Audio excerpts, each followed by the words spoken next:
evening, Big City Mountaineers, and your interest in volunteering with us this season. My name is Elizabeth Williams, and I'm our Director of Programs, and I'm excited to spend the next 30 to 40 minutes telling you all about Big City Mountaineers, what we do, and how you can get involved this summer. To start, our mission is to instill critical life skills in under-resourced urban youth through transformative wilderness mentoring experiences. We do that by partnering with local youth agencies in our different regions and taking their students either on overnight or week-long backpacking or canoeing programs. All this is coupled with a model of having 5 students and 5 adults on all of our expeditions, really emphasizing the mentorship and the ability for adults to hang out with students and share life skills, and then help our students as they're creating new life skills to take them with them back home. Big City Mountaineers was founded in 1989 by a gentleman by the name of Jim Kern. It's actually a really funny story. Jim one day was flipping through a newspaper, found a coupon that said buy a plane ticket and get a child's ticket for $1. So he called up his good friend and said, hey, I have this opportunity, buy a plane ticket. I'll have my son Drew go with us. We'll have Drew get a friend. We'll go up to Montana and we'll go backpacking. And I was fortunate enough to be an intern at BCM and was talking to Drew one day, and he was like, yeah, I was the kid who couldn't find a friend to go backpacking with me. And so Jim, Drew found themselves with an extra plane ticket and doing something you can't do anymore. Went down to the local YMCA and asked to see if there was a student who wanted to go backpacking with them. The YMCA had a student. They invited him along. They flew him out to Montana, and over the course of the week really realized that something magical was happening with this student. He was given this new perspective, and his life was changing just in front of their very eyes. And so Jim decided this was a great idea. And for the next couple of years, the program was him and his friends buying plane tickets and flying kids across the country to spend a week or 10 days backpacking. Obviously, now that we've been around for over 25 years, we do things a little bit differently. We're not just picking up kids from youth agencies, but instead entering into really good partnerships with our youth agencies to make sure that they're selecting the students that are going to best benefit from the Big City Mountaineers program. Our youth are, like I mentioned, from different youth agencies. So these could be after-school programs, foster care programs, after-school tutoring programs, programs that are working with refugee students. Really, we're just looking for agencies who are working with students in our target demographic. In general, BCM serves racially diverse students. Over 85% of our students qualify for free and reduced lunch, and actually over 50% of our students come from a single parent or guardian-led household.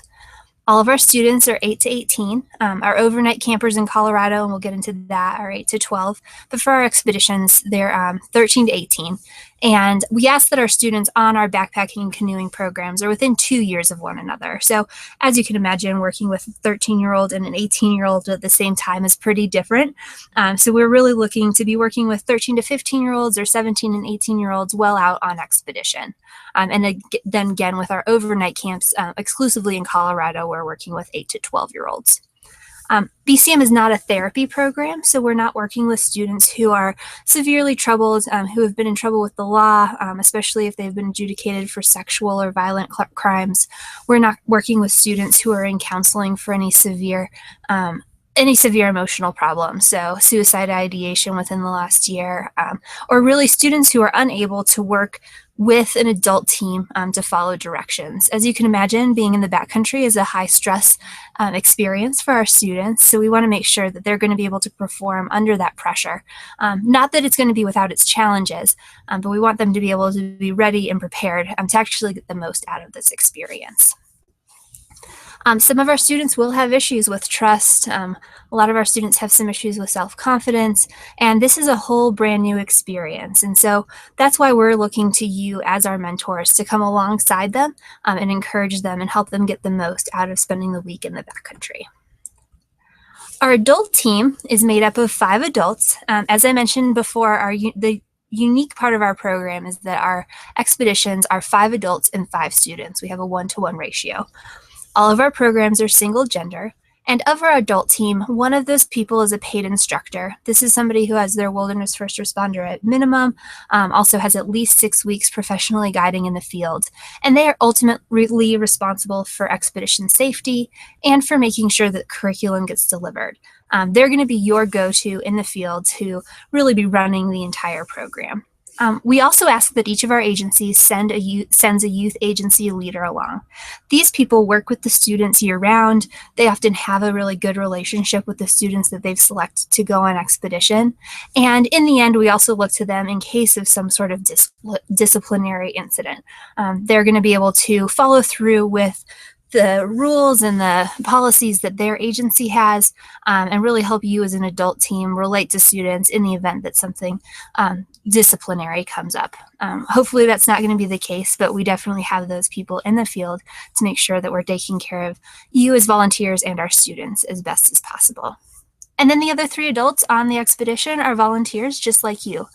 Our volunteers come from all different walks of life, all different ages, and it's really exciting to be able to put together really strong adult teams with a good mix of people who have good backcountry experience, people who have good youth development experience, and ideally people who have a good mix of both. One exception is sometimes we will have a peer leader. This is a returning student who has been on expedition before but comes back out in more of a leadership role. Sometimes these teens will take the spot of one of our volunteers, then making it 6 youth and 4 adults. And that peer leader really has this important job of being a liaison between the adult team and the youth team. And we've seen it be a really powerful position for our students. Before every expedition, we want to make sure that our students are ready. So 2 to 3 weeks before the expedition, about a month before the expedition, we'll do a family meeting. This is often us just going to the youth agency, bringing a backpack or bringing a Duluth pack, and talking to the students who are potentially going to sign up about what they're signing up for. So talking about all the ins and outs of what a backpacking or canoeing trip looks like, what kind of bathroom facilities will there be, how they're not going to get to take a shower for a week. And it's a really important time for us just to make sure that we're getting buy-in with the students before they sign up for our program. After that, 2 to 3 weeks before the expedition, we'll do a single-day program. For our canoeing programs in Minnesota, this is often a canoe practice day just at a local lake.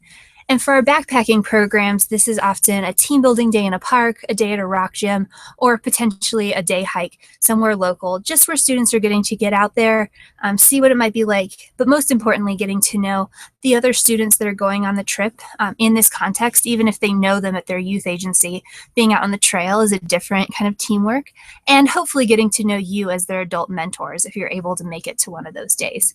We do understand that we often schedule these on weekdays simply because students are out of school and it makes the most sense. And so if you can't make it, it's understandable, but it's really awesome if you can make that time in your schedule to come and spend that pre-day with our students.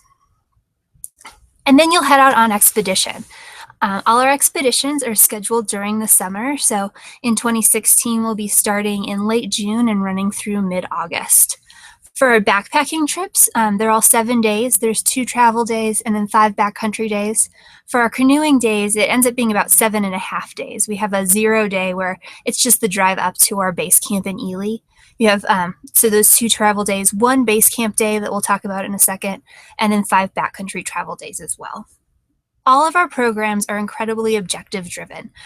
Our goal is to be instilling critical life skills in our students. And so, as you can see here, things like character and citizenship, self-esteem, self-efficacy, responsibility for making decisions, setting goals, caring for others. We also have resiliency in here, and that's one of my favorite critical life skills that we work on. And in the end, we're not teaching our students how to be resilient. These are some of the most resilient young adults that I've ever met, but we are helping them uncover that they have all of these skills. And often a lot of these other things are part of their lives already, but we're really showing them that they have those things and helping them then transfer that to their life back home. And so in the end, that's the most important thing, is as our students are climbing real mountains or overcoming the challenge of a real portage, is then talking about what are the metaphorical portages or what are the metaphorical mountains that they're dealing with back home, and how can they take the skills that they're learning in the backcountry and bring those back to their schools, communities, and families. For our expeditions, like I mentioned, day zero for our canoeing trips out of Minnesota is just meeting the group in the afternoon and driving up to a new piece of property that we have in Tower, Minnesota. It's just outside of Ely and just outside of the Boundary Waters. Then for all of our expeditions, we fully outfit our students. So on your first full day, or on day one for backpacking programs, you're going to meet up with your group and we're going to outfit the students with all the technical gear that they need. So they're often showing up with t-shirts, shorts, their toothbrush, and deodorant, but we're making sure that they have their base layers, fleece layers, rain layers, sleeping pads, sleeping bags, tents, backpacks, dry bags, whatever it is that they need to be out in the backcountry safely and happily and comfortably as we possibly can make it. And then for those backpacking programs, you'll be driving to a base campground, often just a Forest Service or National Park Service campground near your trailhead. For our canoeing programs, you already will have gotten to base camp, so you'll be spending part of the day doing canoe training, really nailing down those skills before you head into the boundary waters, and then also doing all your packing and gear issue. All of our gear lives up at our property up in Tower.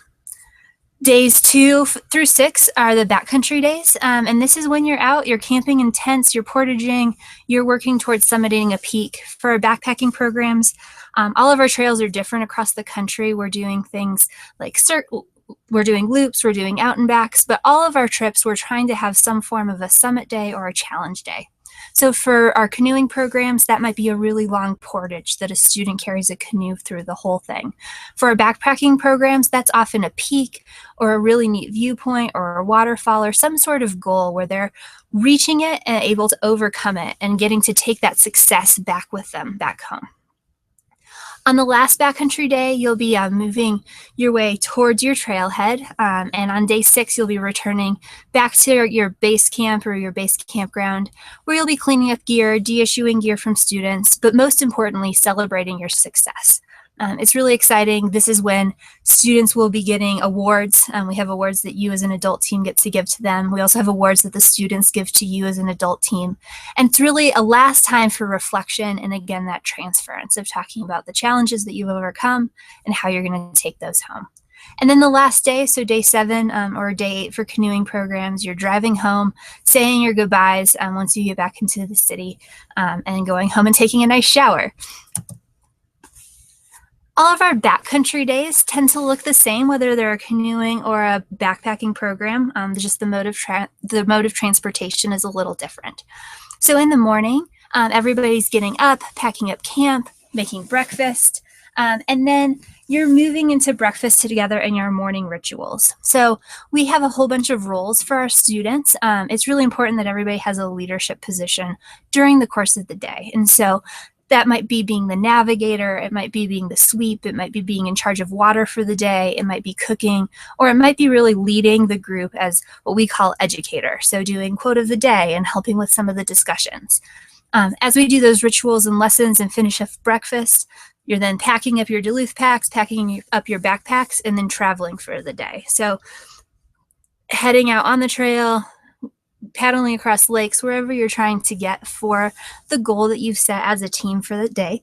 And then continuing to work with the students on their leadership skills, encouraging them as they're struggling through a tough portage or up a steep hill, and really getting to know students. One of my favorite things is to hang out in the back with the student as I'm backpacking who's maybe having a hard time and really taking their mind off the monotony of hiking by asking them about their family and asking about their life back at home and really just taking the opportunity to get to know them.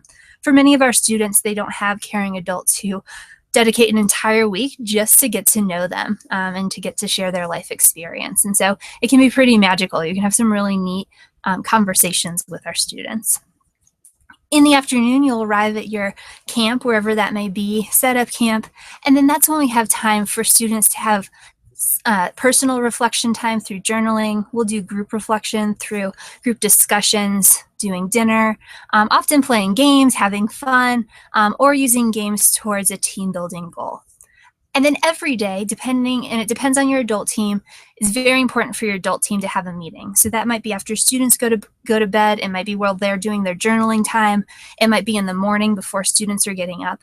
But it's really important that you all are touching base, talking about each student and how you can support them best, and then making sure that you all are working well as a team.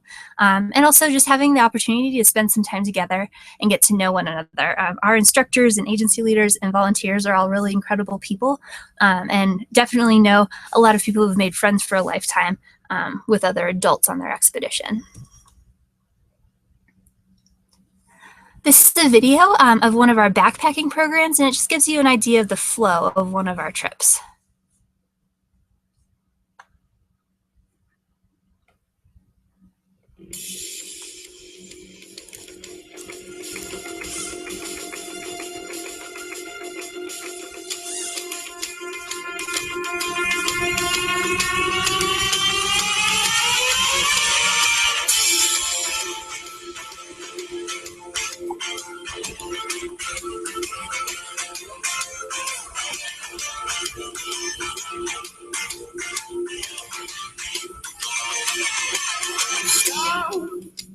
The train is running down to the station where you live.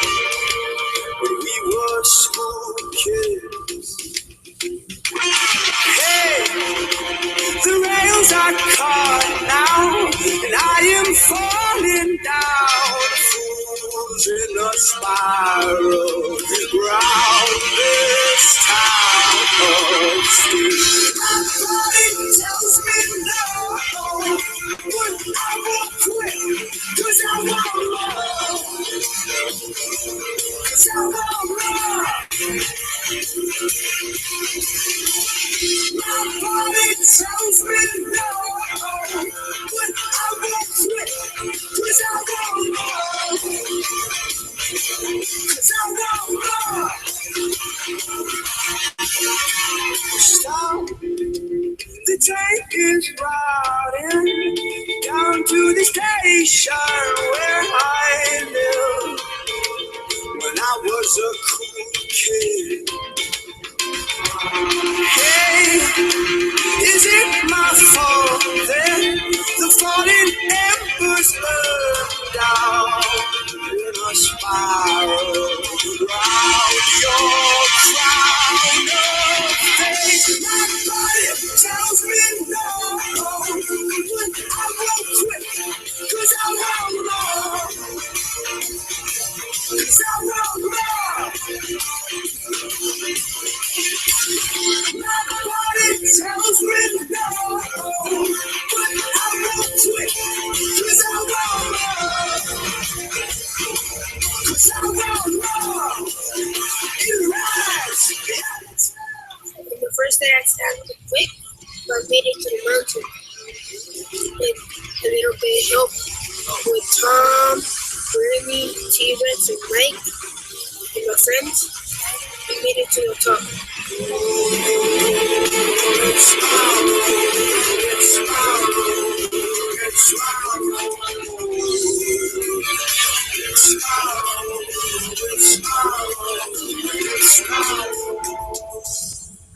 Well, first, we started the trip.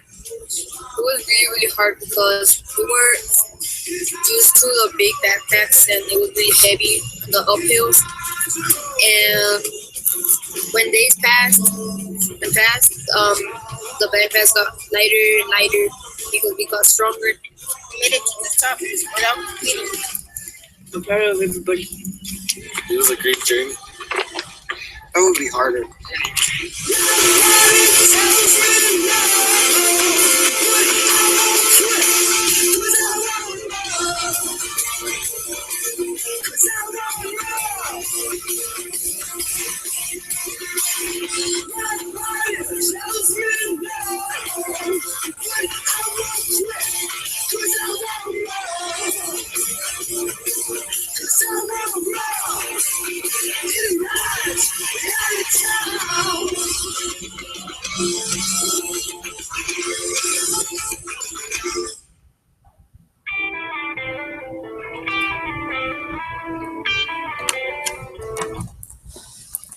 I love that video because I think it's a really good example of what happens on an expedition. You see the trial of getting up, carrying those heavy backpacks, falling down, getting back up, but also the joy of success as students are getting to the top of a mountain. Same thing goes for our canoeing programs. Some of our portages can be a real struggle for our students, and it takes incredible teamwork to get through a portage with 10 people, as you might be able to imagine. And so it's really great to see students overcome those challenges and then to be able to talk to them about how they can take that to their lives back home.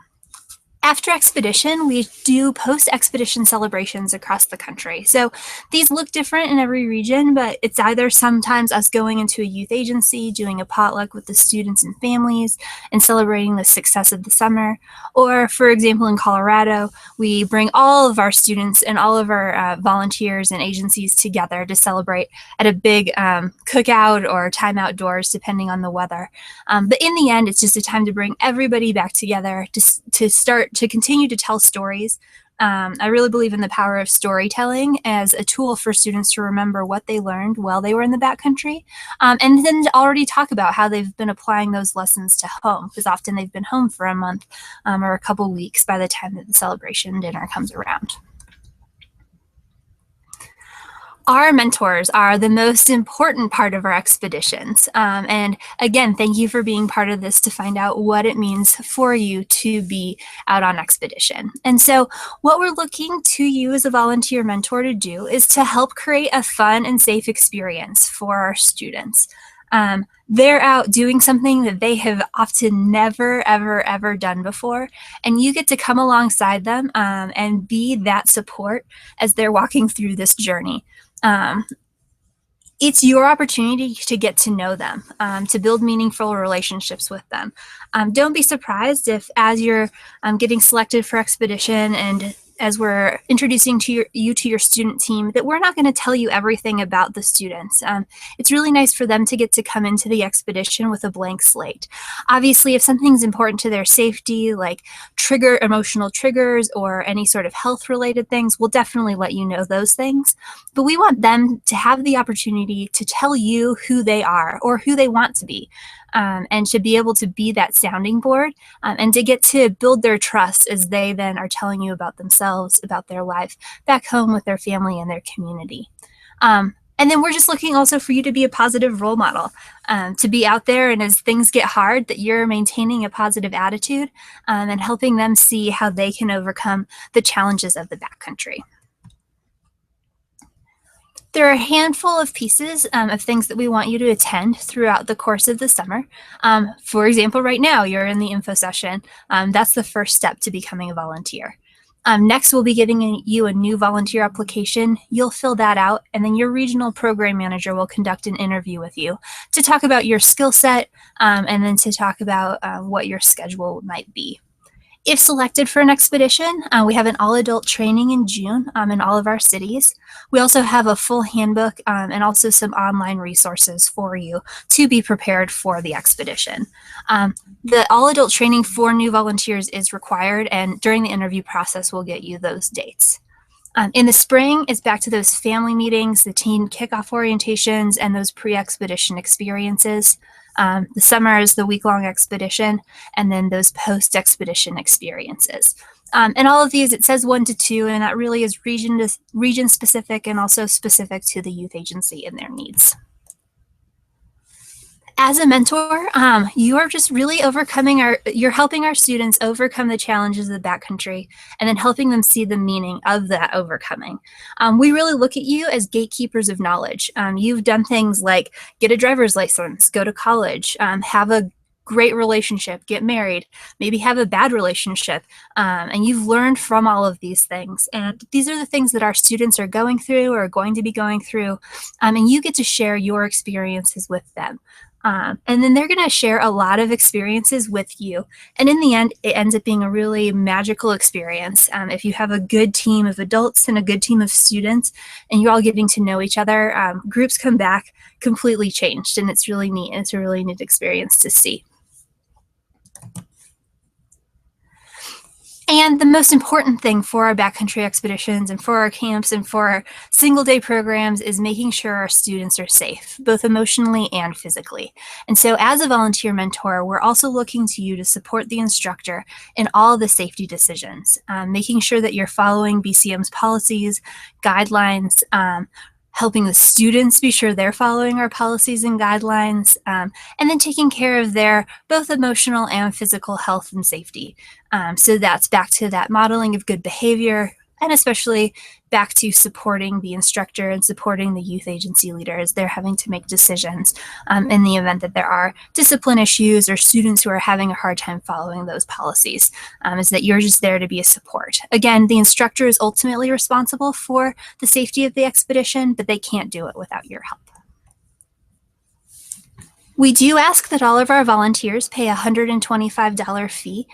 This is a tax-deductible donation in the end, but it costs us over $1,000 per participant, and that includes our volunteers and our students to go on expedition. So this $125 fee helps cover a portion of the travel, lodging, and food. And once you're on expedition with us, there's no cost to you.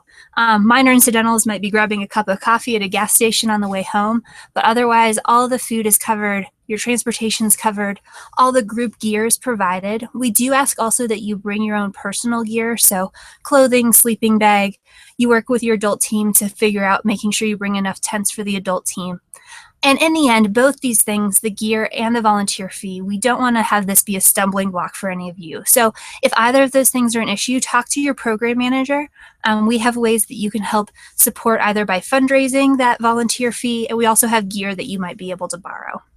Also, if you want to help more, if you're looking and saying, wow, $1,000 and I'm only paying $125, we have a Change a Life campaign.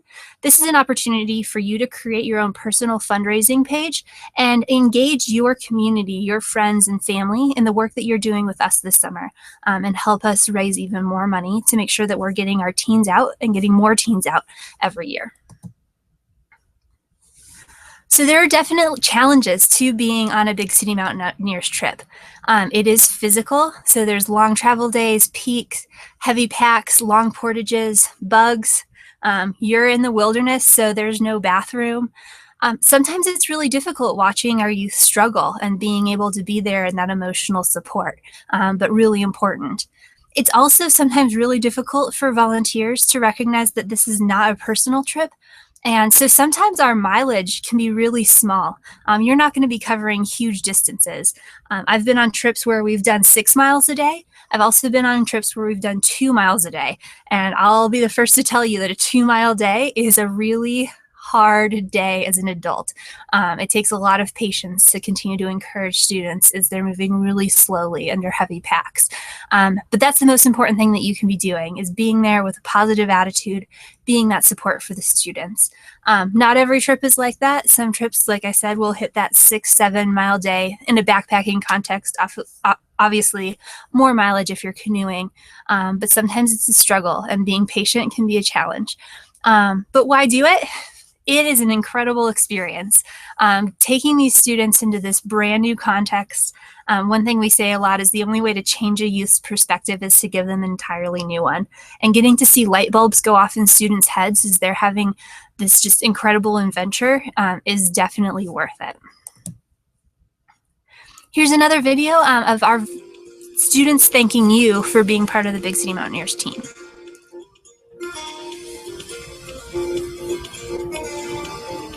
Portaging has been really hard, but it's been really emotionally good, I think. I just really thought that this would be good for me to do, because it's not something that a lot of people get a chance to do. So the best moment was probably getting to Henderson Park and seeing the view. That view is breathtaking. I don't know, it made me feel some type of way. I was like, oh my God, this is beautiful. One thing I learned this week was I realized how strong of a person I really am, mentally and physically, and I will apply that to taking more challenges throughout life, both at school, home, and in life in general. I just learned that I could do anything if I put my mind to it. Another opportunity to get involved if you're in Colorado is through our overnight camps. Currently, this is exclusive to Colorado, but we are going to be bringing camps similar to this to Minnesota in the future. In these opportunities, students are 8 to 12, and it's a 24-hour camping experience with 30 to 50 really young kids out camping for the very first time.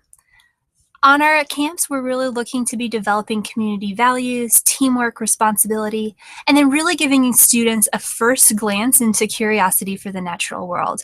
Most of our students haven't had the chance to sleep in a tent, to necessarily go out and play in the dirt, build forts in the pine trees. And so this is an opportunity for them both to have that structured time of team building, but also have a little bit of time of being a kid, being out in the woods and getting to explore and play. As an adult at our overnight camps is really just to be a big kid, to be out there, again, helping create a fun and safe experience, but jumping in with these younger students, playing games with them, being a positive role model. A lot of times we talk about looking out for the little guy, and so it's keeping an eye out for maybe that student that's standing on the side, maybe doesn't have as many friends at camp, and going up and being their friend at camp. It's a really fun time, just lots and lots of energy with these students, and a really great experience for them to have this first camping relationship. The thing that's excellent about this program is we've been doing it for about 6 years, and we now have students who have been coming to camp since they were 9, who are now old enough to go on backpacking trips. In fact, the students from the video before, a couple of them have been coming to Big City Mountaineers program since they were young kids at our camp. And so it's neat to get to see this full circle of programming happening, and we're excited to start replicating that across the country. Another great way to get involved is with our Summit for Someone program. Similar to an AIDS walk or a Race for the Cure, our Summit for Someone program is a way for you to sign up, raise money, and get to go climb a big peak of your dreams. The thing that I love about it is I had the opportunity to climb Mount Rainier last year, and Mount Rainier was a really big deal for me. It was a huge challenge, and through that, I was raising money so that one of my students could climb Medicine Bow Peak. And nobody knows about Medicine Bow Peak. It's a small mountain in Wyoming. But through my fundraising, was able to give a student a similar experience. So her Medicine Bow Peak was my Mount Rainier. And this is a neat way for you to get to do something that is a really huge challenge for you and make it possible for students to get through a really huge challenge for them. If huge peaks aren't your thing, there's also opportunities to design your own, do something. Ken Dawson, who's here, raised over $25,000 last year hiking the Continental Divide for BCM. $25,000 doesn't have to be your goal. If you're looking to hike a 14er this summer or paddle across a lake or do something, even if it's small, and want to set a fundraising goal of $500, everything helps, and we're able to support you by setting up fundraising pages for you, as well as have some great incentives and prizes for our top fundraisers. So what's next? In order to volunteer with us, go ahead and email your regional program manager. Their contact will be on the next page. Let them know that you finished listening to this session. Once you've emailed them, they'll send you our new volunteer application.